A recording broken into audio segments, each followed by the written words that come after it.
नमस्कार दोस्तों, आज अपनी शुरुआत करने जा रहे हैं। जो अभी ईओआरओ का पेपर होने वाला है राजस्थान में, उसके संबंधित प्रमुख आयोग। तो उन आयोगों में पहला आयोग आता है राजस्थान राज्य मानवाधिकार आयोग। तो अपने बात करते हैं राजस्थान राज्य मानवाधिकार आयोग की। तो राजस्थान में राज्य सरकार के द्वारा राज्य में राष्ट्रीय मानवाधिकार संरक्षण अधिनियम 1993 की धारा 21 के अनुसार राज्य में मानवाधिकार आयोग की स्थापना की गई। ठीक है, तो पूछा जाएगा कि राज्य में मानवाधिकार आयोग का जो अधिनियम है कौन सा है? 1993 अधिनियम। कौन सा है? 1993 अधिनियम। फिर आपसे पूछा जा सकता है कि कौन सी धारा के तहत राजस्थान राज्य मानवाधिकार आयोग की स्थापना की गई? धारा 21 के तहत। फिर आगे बात करते हैं। तो याद रखना, राजस्थान राज्य मानवाधिकार आयोग एक किस आयोग है? सांविधिक आयोग है, अर्थात जिसका संविधान में क्या नहीं है? उल्लेख नहीं है। क्या नहीं है? उल्लेख नहीं, यानी बाद में किसी संशोधन के तहत या फिर किसी साल में, किसी वर्ष में इसको जोड़ा गया, इसलिए इसको बोला गया सांविधिक। एक होता है संवैधानिक। संवैधानिक का मतलब होता है कि जिसका संविधान में क्या हो? उल्लेख हो। संविधान में क्या हो? उल्लेख हो। लेकिन इसका संविधान में उल्लेख नहीं है, तो इसलिए यह आयोग कैसा आयोग है? सांविधिक आयोग है। फिर अपने बात करते हैं आगे भी। इस आयोग का गठन कब हुआ? तो इस आयोग का गठन हुआ 18 जनवरी 1999। पूछा जाए धारा कौन सी? धारा 21 के तहत, जो अपने पीछे पड़ी। 1993 अधिनियम धारा 21 के तहत इसका गठन तो 18 जनवरी 1999 को हुआ, लेकिन इस आयोग ने कार्य प्रारंभ कब किया? 23 मार्च 2000 को। कार्य प्रारंभ कब किया? 23 मार्च 2000 को। आयोग का मुख्यालय कहाँ पर है? जयपुर में। आयोग का मुख्यालय जयपुर में। आयोग बहुसदस्यीय आयोग है। कैसा आयोग है? बहुसदस्यीय आयोग है, अर्थात जब इस आयोग का 1993 में गठन किया गया, ठीक है, तो उस दौरान इसमें सदस्य थे 1+4। कितने थे? 1+4। लेकिन वर्तमान 2006 में संशोधन हुआ और वर्तमान में कितने हो गए? 1+2। कितने हो गए? 1+2। अभी वर्तमान में 3 है। ठीक है, और वर्तमान में पूछा जाए इस आयोग का अध्यक्ष कौन है? गंगाराम मूलचंदानी। कौन है? गंगाराम मूलचंदानी। इससे पहले कौन थे? जी.के. व्यास। कौन थे? जी.के. व्यास, गोपाल कृष्ण व्यास। आगे बात करते हैं योग्यता के बारे में भी। राज्य मानवाधिकार आयोग का अध्यक्ष किसे बनाया जा सकता है? तो याद रखना, अध्यक्ष पद हेतु हाईकोर्ट का सेवानिवृत्त मुख्य न्यायाधीश होना चाहिए या फिर अन्य न्यायाधीश होना चाहिए। ठीक है, 2019 के बाद संशोधन किया गया और कहा कि अन्य न्यायाधीश को भी क्या बनाया जा सकता है? अध्यक्ष बनाया जा सकता है। फिर पूछा जाएगा कि सदस्य बनने हेतु क्या क्या योग्यता होनी चाहिए। आगे अपने बात करते हैं आयोग के सदस्यों हेतु क्या क्या योग्यता होनी चाहिए। तो याद रखना, आयोग के सदस्य हेतु एक सदस्य हाईकोर्ट का सेवानिवृत्त या फिर वर्तमान न्यायाधीश होना चाहिए, या फिर जिला न्यायालय का सेवानिवृत्त न्यायाधीश या वर्तमान न्यायाधीश होना चाहिए, और एक व्यक्ति मानवाधिकारों से संबंधित विधि विशेषज्ञ होना चाहिए। तो उस व्यक्ति को क्या बनाया जाएगा? राज्य मानवाधिकार आयोग का अध्यक्ष। फिर अपने बात करते हैं नियुक्ति। धारा 22 में आयोग के अध्यक्ष की नियुक्ति के बारे में प्रावधान किया गया है। तो याद रखना, आयोग के अध्यक्ष की नियुक्ति राज्यपाल के द्वारा की जाती है, और राज्यपाल सहविवेक से नहीं करता, बल्कि एक चयन समिति के आधार पर करता है, और उस चयन समिति में 4 सदस्य शामिल होते हैं, और उस समिति का अध्यक्ष कौन होता है? मुख्यमंत्री। कौन होता है? मुख्यमंत्री।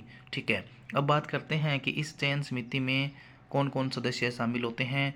तो याद रखना, मुख्यमंत्री, 2 नंबर गृह मंत्री, 3 नंबर विधानसभा अध्यक्ष, और 4 नंबर विधानसभा में विपक्ष का नेता। और यह प्रश्न अभी आरएस के पेपर में पूछा गया था। तो आगे बात करें कि जहाँ पर दोनों सदन होते हैं, विधानसभा और विधान परिषद, तो वहाँ पर भी विधानसभा और विधान परिषद, यानी जिस स्टेट में दोनों सदन होते हैं, तो वहाँ पर विधान परिषद का अध्यक्ष और विधान परिषद में विपक्ष का नेता भी शामिल होता है। तो इस प्रकार अपने कह सकते हैं कि उस चयन समिति में 6 सदस्य शामिल होते हैं। लेकिन जहाँ पर एक सदनात्मक व्यवस्था है वहाँ पर तो 4 ही सदस्य होंगे, लेकिन जहाँ पर द्विसदनात्मक है वहाँ पर 6 सदस्य शामिल होते हैं। फिर अपने बात करते हैं कार्यकाल की। तो कार्यकाल का उल्लेख मिलता है धारा 24 में।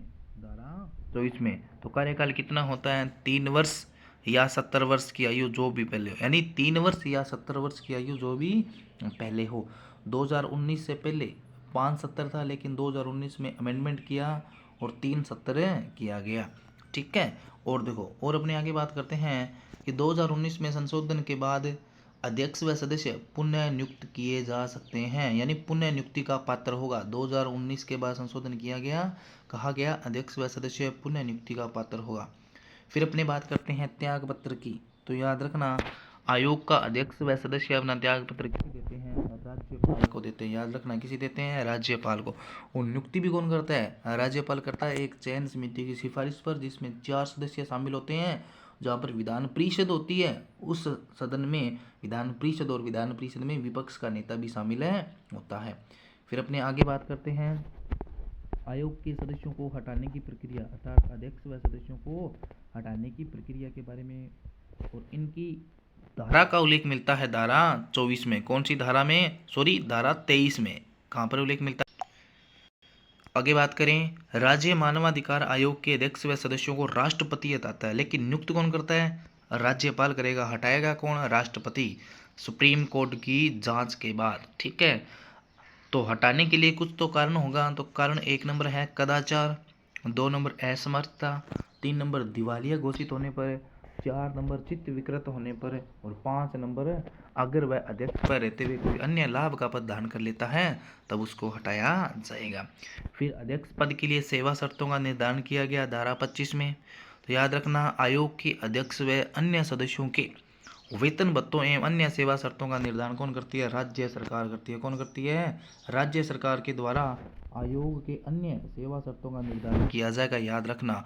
फिर अपने बात करें आगे, इनके कार्यकाल के दौरान इनमें किसी भी प्रकार का अलाभकारी परिवर्तन नहीं किया जा सकता। ये नहीं होगा मैं अध्यक्ष बना दिया गया और उसके बनाने के बाद उसके वेतन भत्ता 2.5 लाख रुपये पर मंथ होता है, तो उसके वेतन भत्ते में 1 लाख कर दिया जाए या फिर 3 लाख कर दिया जाए, ऐसा नहीं किया जाएगा। ठीक है, फिर इसी में बताया गया आयोग के अध्यक्ष के वेतन भत्तों के बारे में। तो याद रखना, आयोग के अध्यक्ष को वेतन हाईकोर्ट के मुख्य जो न्यायाधीश होता है 2.5 लाख रुपए उसके समान दिया जाता है। यानी वर्तमान में राजस्थान हाईकोर्ट के जो मुख्य न्यायाधीश है MM श्रीवास्तव, तो हाईकोर्ट के मुख्य न्यायाधीश के समान जो राज्य मानवाधिकार का अध्यक्ष है उसे वेतन दिया जाता है, और जो अन्य सदस्य है उनको हाईकोर्ट के अन्य न्यायाधीशों के समान वेतन मिलता है। फिर याद रखना, आयोग अपना रिपोर्ट सौंपता है राज्यपाल को, यानी 1 साल की जो रिपोर्ट होती है वार्षिक प्रतिवेदन धारा 28 के तहत किसको सौंपते हैं? राज्यपाल को सौंपते हैं। अब अपनी बात करते हैं आगे, आयोग के कार्य क्या क्या है, यानी आयोग क्या क्या काम करता है।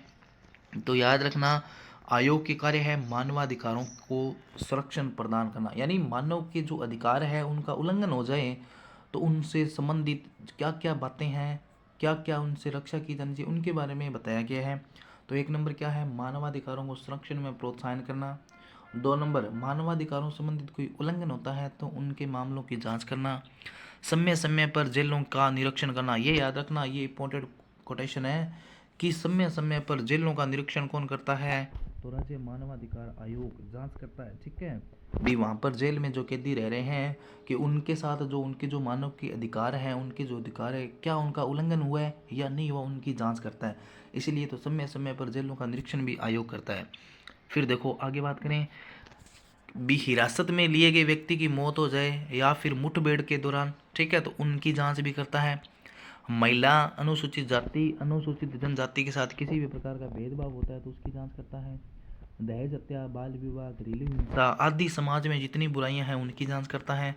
मानव के अधिकार के क्षेत्र में क्या क्या विकास किया जाना चाहिए, क्या क्या अनुसंधान किया जाना चाहिए, उनके बारे में जांच करता है। और सबसे महत्वपूर्ण बात याद रखना, आयोग एक कैसा निकाय है? परामर्शदात्री निकाय है, सलाहकारी निकाय है। इसकी सलाह मानना राज्य सरकार, याद रखना, इसकी सलाह तो राज्य सरकार और न ही संबंधित अधिकारी पर बाध्यकारी होती है। याद रखना, आयोग की सलाह राज्य सरकार पर बाध्यकारी नहीं होती है, सिर्फ यह अपनी सलाह देता है किसको? सरकार को। ठीक है, और जैसे ही सलाह देगा तो इसमें बताया गया क्या कि संबंधित अधिकारी पर बाध्यकारी नहीं है। ठीक है, याद रखना। लेकिन याद रखना, जो आयोग अपनी सलाह देता है वह सरकार पर बाध्यकारी नहीं है, लेकिन सरकार को सलाह देता है और सरकार उस सलाह पर क्या रिपोर्ट तैयार करती है वो डिपेंड करता है सरकार पर। याद रखना, आयोग राज्य सूची और समवर्ती सूची के विषयों पर भी जांच कर सकता है। और देखो आगे बात करें, अपनी बात करें आगे, आयोग किसी भी संस्था या लोक सेवकों के विरुद्ध मानवाधिकारों का उल्लंघन होता है तो उसके मामले की जांच करता है, लेकिन दंड नहीं दे सकता। दंड देने का काम किसका है? न्यायालय का है। याद रखना, आयोग अपनी सलाह दे सकता है, ठीक है, और वह सलाह ना तो सरकार पर बाध्यकारी है ना ही संबंधित अधिकारी पर, लेकिन वो डिपेंड करता है सरकार पर, सरकार उस सलाह पर क्या रिपोर्ट तैयार करती है। 2 नंबर बात क्या बताएगी कि मानवाधिकारों से संबंधित अगर उल्लंघन हुआ है तो आयोग उस मामले क्या करेगा? जांच करेगा। क्या करेगा? जांच करेगा। जांच करने के बाद आयोग उस व्यक्ति को या फिर उस संस्था को दंड नहीं दे सकता, बल्कि दंड के लिए सलाह दे सकता है, और डिपेंड करता है कि सरकार उसकी सलाह को माने या न माने। फिर आगे बात करते हैं आयोग के पास क्या क्या शक्तियाँ हैं।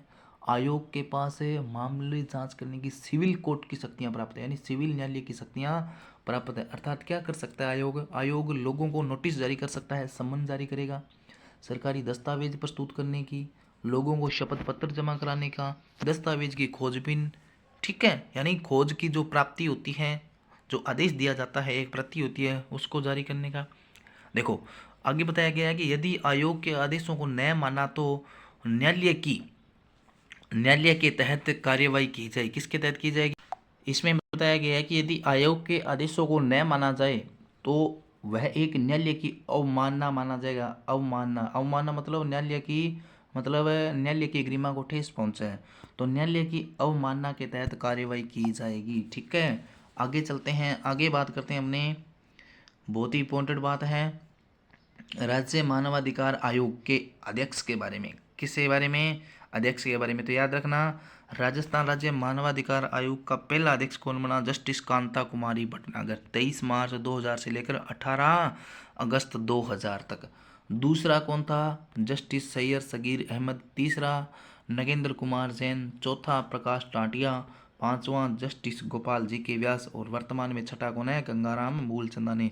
और अभी आरएस के पेपर में यहाँ से क्वेश्चन पूछा गया था कि आयोग का ऐसा कौन सा अध्यक्ष है जो सबसे कम कार्यकाल या फिर सबसे ज़्यादा कार्यकाल वाला रहा था। तो याद रखना ये 6। वर्तमान में अपने बात करें, वर्तमान में तो गंगाराम मूलचंदानी है, इससे पहले 5 रह चुके हैं, तो पांचों के नाम याद रहना चाहिए अपने को, कौन कौन रहा था। तो पहला कौन था? कांता कुमारी भटनागर। दूसरा जस्टिस सैयद सगीर अहमद। तीसरा एन के जैन।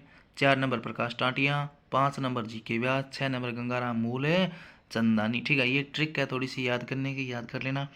फिर अपने बात करते हैं कि HR कुड़ी कौन है? HR कुड़ी मानवाधिकार आयोग की कार्यवाहक अध्यक्ष के रूप में सर्वाधिक कार्यकाल वाला रहा था। याद रखना, पूछा जाएगा कि मानवाधिकार आयोग के कार्यवाहक अध्यक्ष के रूप में सर्वाधिक कार्यकाल किसका रहा था? HR कुड़ी का। 2 नंबर बात करें, न्यूनतम कार्यकाल अध्यक्ष के रूप में जगत सिंह किसका रहा था? जगत, यानी जगत में बहुत ही कम टाइम तक रहा था। तो याद रखना, न्यूनतम कार्यवाहक अध्यक्ष के रूप में कौन रहा? जगत सिंह। 3 नंबर बात करें कि ऐसे आयोग के अध्यक्ष जो सुप्रीम कोर्ट के न्यायाधीश भी रहे थे, जस्टिस सैयद सगीर अहमद। कौन है? जस्टिस सैयद सगीर अहमद। फिर प्रकाश टाटिया के बारे में बात करते हैं। ये क्या थे? झारखंड उच्च न्यायालय के मुख्य न्यायाधीश रह चुके हैं। तो क्वेश्चन पूछा जा सकता है कि आयोग के एकमात्र ऐसे अध्यक्ष जो झारखंड हाईकोर्ट के न्यायाधीश रह चुके हैं, तो याद रखना प्रकाश टाटिया। फिर बात करें कांता कुमारी भटनागर की, जो पहली आयोग की अध्यक्ष थी, तो याद रखना वह मद्रास हाईकोर्ट की मुख्य न्यायाधीश भी रही थी। कौन से हाईकोर्ट की? मद्रास हाईकोर्ट की। फिर एन के जैन की बात करें, नगेंद्र कुमार जैन की बात करें, तो एन के जैन कर्नाटक हाईकोर्ट के न्यायाधीश, प्लस में 2004 और 5 में हिमाचल प्रदेश मानवाधिकार आयोग के अध्यक्ष भी रह चुके हैं। याद रखना, बहुत ही इंपॉर्टेंट बात है एन के जैन के बारे में कि राजस्थान राज्य मानवाधिकार आयोग के ऐसे अध्यक्ष हैं जो कर्नाटक उच्च न्यायालय के न्यायाधीश तो रहे थे, लेकिन हिमाचल प्रदेश मानवाधिकार आयोग के अध्यक्ष भी रह चुके हैं। तो एन के जैन। कौन है? एन के जैन। अब आगे अपने बढ़ते हैं आयोग की कुछ अन्य शक्तियों के बारे में। तो 1 नंबर शक्ति क्या कहती है कि आयोग किसी भी व्यक्ति को गिरफ्तार कर सकता है लेकिन दंडित नहीं कर सकता, क्योंकि दंड देने का काम किसका है? न्यायालय का। 2 नंबर बहुत ही इंपॉर्टेंट बात है कि आयोग 1 वर्ष पुराने मामले की जांच नहीं कर सकता। कितने वर्ष पुराने? 1 वर्ष पुराने मामले की जांच नहीं कर सकता। बहुत ही महत्वपूर्ण बात है, याद रखना। इसीलिए तो इस आयोग को क्या बोला गया? टूथलेस टाइगर बोला गया। क्या बोला गया? टूथलेस टाइगर के नाम से किस आयोग को जाना जाता है? तो याद रखना, राज्य मानवाधिकार आयोग को। 2 नंबर बात करें कि आयोग के पास सैन्य संबंधी मामलों की जांच करने की शक्तियाँ नहीं है। 3 नंबर बात करें, आयोग न्यायालय में लंबित अगर कोई मामला पेंडिंग चल रहा है तो आयोग क्या करेगा, मामलों की जांच नहीं करवा सकता, यदि करता है तो न्यायालय से पहले अनुमति लेनी पड़ेगी। 3 नंबर बात करें, आयोग अपना वार्षिक प्रतिवेदन राज्य सरकार को, और राज्य सरकार विधानसभा में रखती है और विधानसभा को उसकी सिफारिशों को अगर अस्वीकार करती है तो उसका कारण बताना पड़ेगा आयोग को, भी हमने इस ऐसे करके आयोग की सिफारिशों को अस्वीकार किया। आगे बात करें, आयोग के पास स्वयं की एक जांच एजेंसी होती है और उस जांच एजेंसी में एक सचिव होता है जो एक आईएएस रैंक का अधिकारी होता है, तथा एक पुलिस महानिरीक्षक आईजीपी व एक अन्य कर्मचारी होता है जो आयोग में मामलों की क्या करता है, जांच करता है। फिर अपने बात करें शिकायतों के बारे में, तो याद रखना शिकायत किसी भी माध्यम से दर्ज करवाई जा सकती है, कॉल के माध्यम में, डाक, मेल से, प्रत्यक्ष, इंटरनेट के माध्यम से, किसी प्रकार आयोग में शिकायत करवाई जा सकती है। 2 नंबर बात करें, शिकायत के साथ जिला लगाना पड़ेगा, आप जिस जिले में रह रहे हो उस जिले का कोड नंबर लगाना पड़ेगा, उस जिले के लिए रजिस्ट्रेशन जो तारीख है, वर्ष है, वह आदि उस रिपोर्ट के साथ आपको लगानी पड़ेगी। 3 नंबर बात करें, शिकायतकर्ता 8वीं अनुसूची में शामिल किसी भी भाषा में अपनी शिकायत दर्ज करवा सकता है कि जो अनुसूची 8 में जो 22 भाषाओं का उल्लेख किया गया है उस 22 भाषाओं में, संविधान में जो 22 भाषाएं स्वीकार की गई है उनमें से किसी भी भाषा में रिपोर्ट लगा सकता है, प्लस में उस रिपोर्ट से संबंधित किसी भी प्रकार की फीस नहीं देनी पड़ती।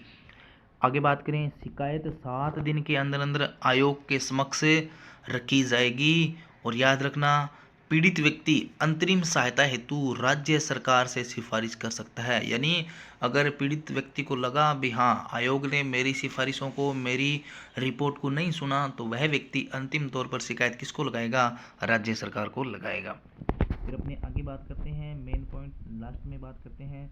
तो याद रखना राज्य मानवाधिकार आयोग के बारे में बात करें तो हाँ, राज्य नहीं सॉरी अंतर्राष्ट्रीय मानवाधिकार, याद रखना 10 दिसंबर को अंतर्राष्ट्रीय मानवाधिकार दिवस मनाया जाता है। कब? 10 दिसंबर को। बहुत ही इंपॉर्टेंट क्वेश्चन है, पूछा जा सकता है पेपर में कि अंतर्राष्ट्रीय मानवाधिकार दिवस कब मनाया जा सकता है, 10 दिसंबर को, क्योंकि 10 दिसंबर 1948 को इसकी घोषणा होती है। 2 नंबर, एक HL दत्तू नाम का व्यक्ति है, उसने एक बहुत बड़ी कोटेशन दी है आयोग से संबंधित। क्या दी है कि आयोग को दंतहीन बाघ या कागजी शेर की संज्ञा किस व्यक्ति ने दी, HL दत्तू ने। पूछ सकता है क्योंकि आयोग का काम क्या है, सारा कागजी कार्रवाई करना, धरातल पर जाकर जो भी उल्लंघन हुआ है उसकी जांच करना, इसलिए आयोग को क्या कहा गया, कागजी शेर और दंतहीन बाघ। किसने कहा था, HL दत्तू ने। फिर आगे बात करें कि जो आयोग है, आयोग द्वारा एक त्रैमासिक पत्रिका निकाली जाती है जिसे क्या नाम दिया गया, मानवाधिकार संदेश। क्या नाम दिया, मानवाधिकार संदेश। फिर आगे बात करें हमने कि यूएनओ द्वारा, यूनाइटेड नेशनल ऑर्गेनाइजेशन द्वारा मानवाधिकार दशक कब बनाया गया, तो जनवरी 1995 से लेकर 31 जनवरी 2004 तक।